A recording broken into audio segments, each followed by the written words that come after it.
नमस्कार. अवतीभोवतीमध्ये पुन्हा आपलं स्वागत आहे.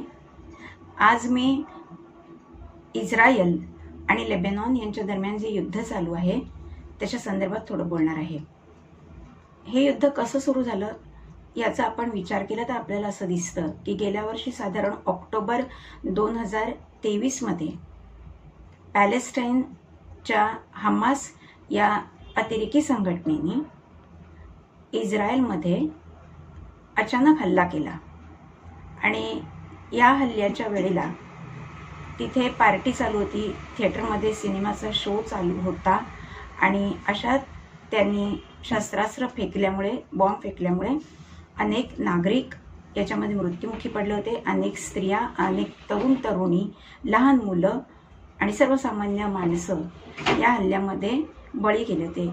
स्त्रियांवर या हल्ल्यामध्ये अतोनात अत्याचार करण्यात आले, अनेक स्त्रियांवर बलात्कार करण्यात आला, जवळपास 250 लोकांना वेठीस धरण्यात आलं आणि अशा प्रकारे हा हल्ला अकारण झाल्यामुळेच इस्रायलच्या नागरिकांच्या मनात संतप्त भावना निर्माण झाल्या आणि या हल्ल्याचा प्रतिशोध हा घेतलाच पाहिजे, या हल्ल्याला प्रत्युत्तर केलंच पाहिजे अशी भावना इस्रायलच्या सर्वसामान्य माणसांच्या मनामध्ये होती. आणि हीच प्रतिक्रिया इस्रायलच्या पंतप्रधानांची ही होती आणि त्यासाठी त्यांनी मोसाद या संघटनेला, जी त्यांची गुप्तचर संघटना आहे इस्रायलची, त्यांना कारवाईचे आदेश दिले. या मोसादनी आपले इंटेलिजन्स वापरून हमासच्या सर्व ठावठिकाणांचा शोध घेतला आणि त्यांच्या सर्व ठावठिकाणांवर हल्ला करून जवळजवळ हमासचं कंबरडच मोडलं आणि गाझापट्टीमध्येही त्यांनी अनेक हल्ले केले आणि तिकडच्या पॅलेस्टाईन लोकांना पळवून लावलं. यामध्ये त्यांनी पॅलेस्टाईन लोकांनी सहानुभूती घेण्याचा प्रयत्न केला, परंतु त्यांना तितक्या प्रमाणात ती सहानुभूती मिळाली नाही, कारण उघड होतं पहिला हल्ला त्यांच्याकडून इस्रायलवर झाला होता आणि त्यामुळे या हल्ल्याचं प्रत्युत्तर होणं अपेक्षितच होतं आणि ते तसं झालं. आता झालं ही या दोन देशांमधली लढाई. या दोन देशांमध्ये तिसऱ्या देशाला पडण्याचं काहीच कारण नव्हतं, पण हमास हेही मुसलमान आणि जिहादी आहेत. त्याचप्रमाणे त्यांच्या शेजारचं जे राष्ट्र आहे लेबनॉन, इथे सुद्धा मुसलमान राज्यच आहे आणि त्यांची हिजबुल ही संघटना आहे, ती सुद्धा दहशतवादी संघटनाच आहे आणि तेही स्वतःला जिहादी समजवतात. तर जेव्हा एका जिहादीवर संकट येतं तेव्हा दुसरा जिहादी त्याला मदत करायला धावतोच, असं आपण इतिहासात पाहिलेलं आहे.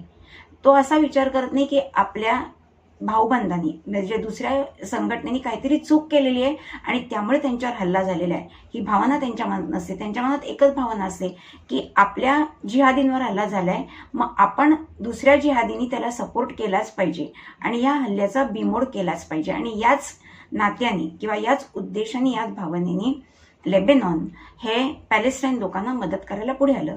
बरं, पुढे आलं म्हणजे काय, त्यांनी सक्रिय जवळजवळ भाग घेतला या युद्धामध्ये.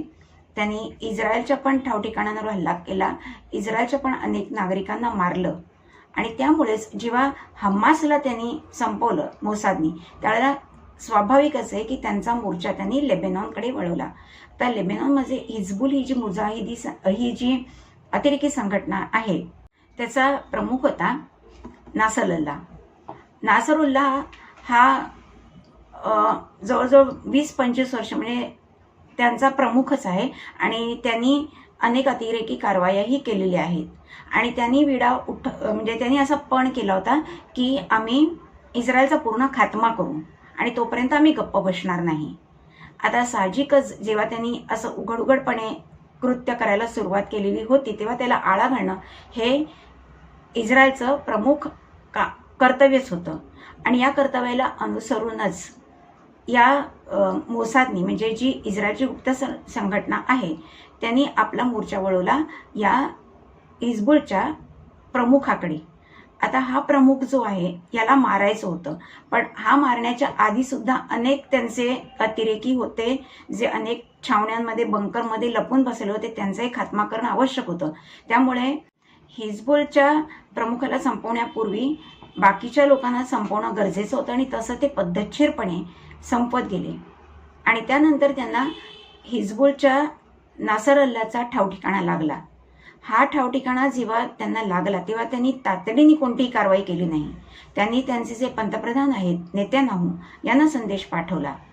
हा संदेश मिळाला त्यावेळेला त्यांच्या पंतप्रधानांनी सुद्धा तातडीने कारवाई करण्याचे आदेश न देता एक व्हिडिओ संदेश लेबेनॉनच्या नागरिकांसाठी प्रसारित केला. या संदेशामध्ये त्यांनी असं म्हटलं होतं की आमचं जे युद्ध आहे ते लेबेनॉनमधल्या सर्वसामान्य निरपराध लोकांच्या विरोधात नाही. आमचं युद्ध आहे ते हिजबुल या संघटनेशी आहे आणि हिजबुल संघटना ही नागरी वस्त्यांमध्ये आपल्याला तळ ठोकून आहे आणि त्यांनी नुसताच तळ नाही ठोकलेला तर तिथे त्यांनी अनेक शस्त्रास्त्र आणि घातक गोष्टी स्फोटक लपवलेले ज्याचा ते वापर करणार आहेत आणि त्यामुळेच त्याचा बिमोड करण्यासाठी आम्ही या सगळ्या ठावठिकाणांवर हल्ला करणार आहोत आणि खास करून हा बैरूटच्या दक्षिणेला मोठ्या प्रमाणात हल्ला होणार होता. त्यामुळे त्यांनी सांगितलं होतं की बैरूटच्या दक्षिणेतले लोक आणि बैरूटच्या आजूबाजूतले लोक जे आहेत त्यांनी तातडीने आपलं मुक्काम तिकडनं हलवावा आणि दूर जावं जेणेकरून या युद्धात त्यांचा निरर्थक बळी जाणार नाही. म्हणजे त्यांनी त्यांना पूर्णपणे वॉर्निंग दिली होती की तुम्ही जा. आणि त्यानंतर ते जेव्हा हा हल्ला होण्यापूर्वी ते UN जनरल असेंब्लीमध्ये भाषण देत होते आणि हे भाषण संपवल्यानंतरच त्यांनी मोसादला संदेश दिला की आता तुम्ही कारवाई करू शकता. जेव्हा पंतप्रधानांचा होकार आला त्यानंतर यांची ती आर्मीची विमानं तयारच होती. त्यांनी ताबडतोब तिकडे हल्ला केला आणि जवळजवळ 80 टन इतकं बॉम्ब आणि घातक शस्त्रास्त्र वापरली गेली आणि त्यांच्या हिजबुलच्या प्रमुखाची हत्या करण्यात आली. आता ही हत्या इतकी म्हणजे हा जो बॉम्बस्फोट होता किंवा हे हल्ले इतके प्रचंड होते की जणू काय मोठ्या प्रमाणात धरणीकंप होतोय आणि जमीन फाटली जाते अशा प्रकारचं तिकडे आवाज होते आणि धुरोळा उडत होता आणि ज्वाळा दिसत होत्या. याच्यामध्ये अनेक हिजबुलचे अतिरेकी मारले गेले ज्यात हिजबुलचा जो प्रमुख होता नसरुल्लाह याची मुलगी आहे हिचाही समावेश आहे. असे अनेक लोक मारले गेले. त्यामुळे आणि हा हल्ला इतका प्रचंड होता उद्ध्वस्त करणारा होता की त्यांच्या प्रमुखाची ओळख पटवणं कठीण होतं. पण त्याच्या हातातल्या बोटातल्या अंगठीवरून त्याची ओळख पटली आणि 27 सप्टेंबरला हा हल्ला झाला आणि 28 सप्टेंबरला त्यांनी जाहीर केलं लेबेनॉननी की हा नसरुल्लाह जो आहे तो मारला गेला आहे. त्याच्यानंतर त्यांनी म्हणजे खोटा प्रचार करायला सुरुवात केली की इस्रायलने सिव्हिलियन्सवर अटॅक केला आणि निरपराध लोकांचा बळी घेतला आणि हे त्यांचं अतिशय वाईट कर्म आहे, पापकर्म आहे. याच्या विरोधात आपण पुन्हा युद्ध केलंच पाहिजे आणि त्यांचा बंदोबस्त केलाच पाहिजे. आणि तुम्हाला माहिती आहे जिहादी लोकांची पद्धतच ही अशी असते की स्वतः ते कधी उघडपणे वार करत नाही. ते नेहमी नागरिकांना त्यांचा ढाल म्हणून वापर करतात आणि त्यांच्या आडून हल्ले करतात. त्यामुळे त्यांना जेव्हा संपवण्याची वेळ येते तेव्हा नागरिकांवर किंवा नागरी वस्त्यांवर हल्ला होणं याला पर्याय नसतो.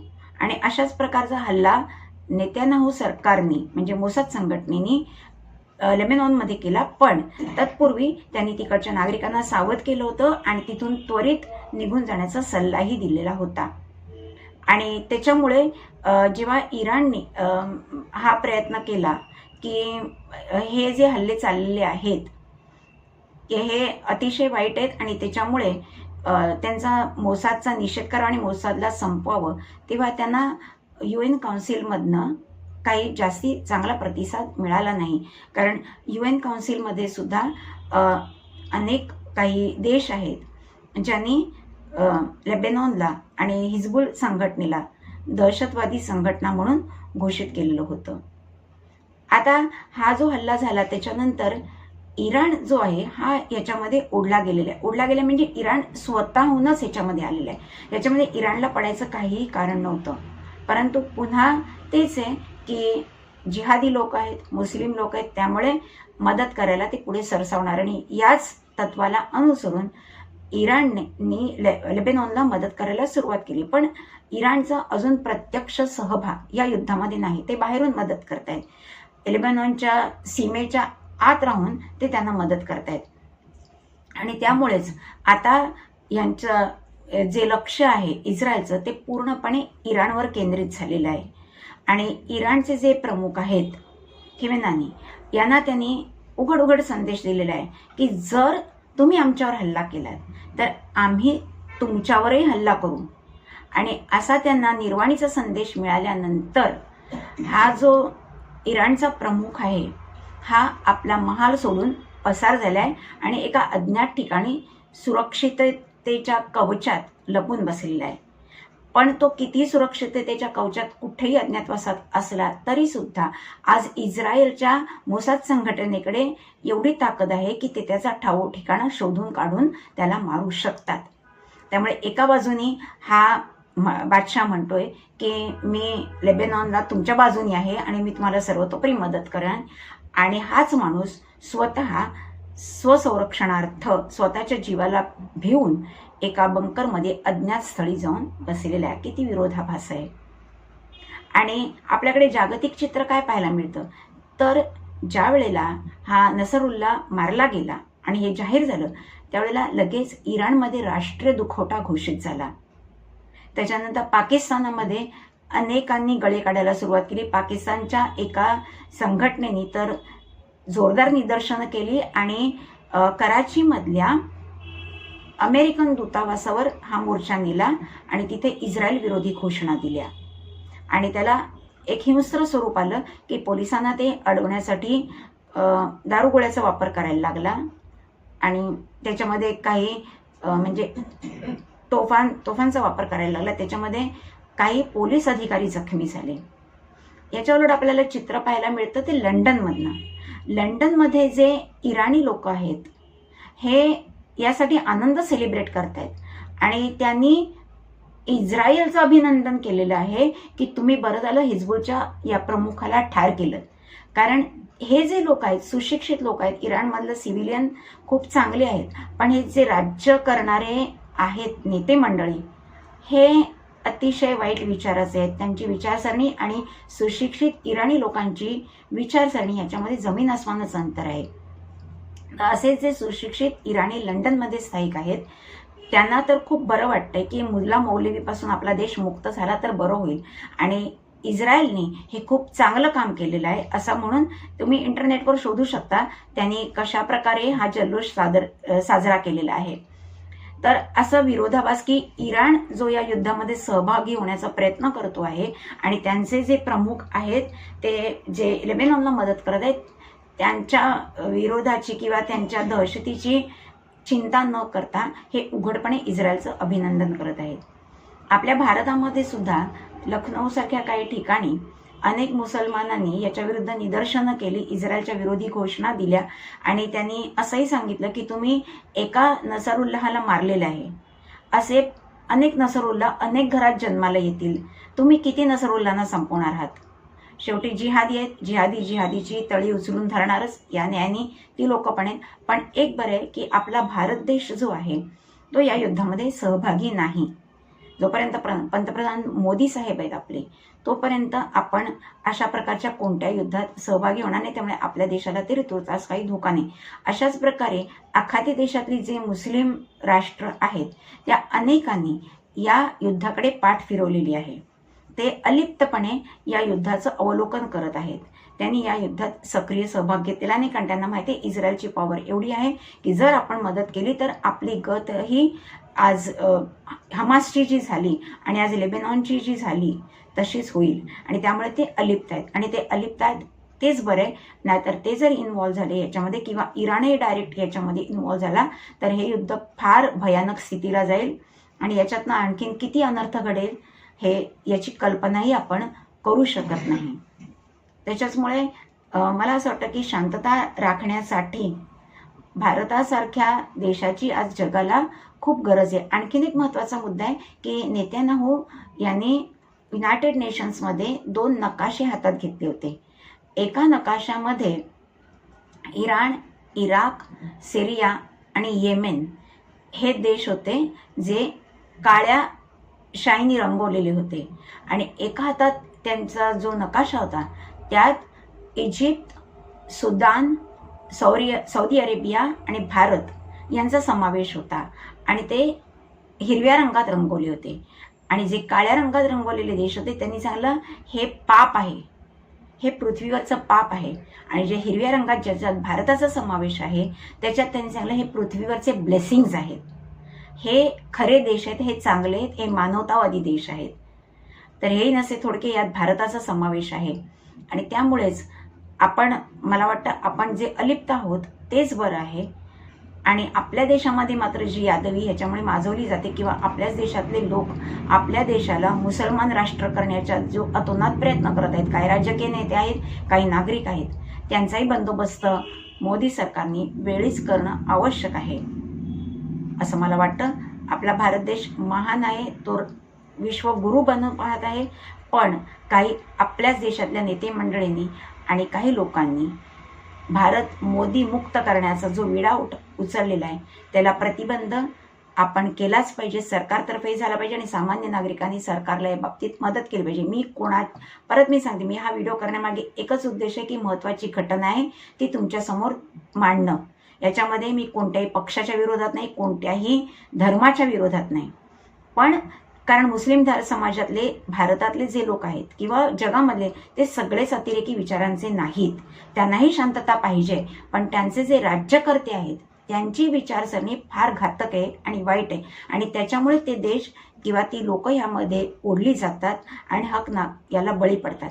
त्यामुळे या नेते मंडळींचा जो सहभाग आहे त्यात त्यांना एकटं पाडून सामान्य नागरिकांनी, मग तो हिंदू, मुसलमान, ईसाई, शीख, यहुदी कोणीही असो, त्यांनी एकत्र एकजूट करून अशा शक्तींचा बिमोड केला पाहिजे. व्हिडिओ आवडला असेल तर व्हिडिओला लाईक करा, शेअर करा, सबस्क्राईब करा. पुन्हा भेटूया अशाच एका नवीन विषयासह. तोपर्यंत नमस्कार.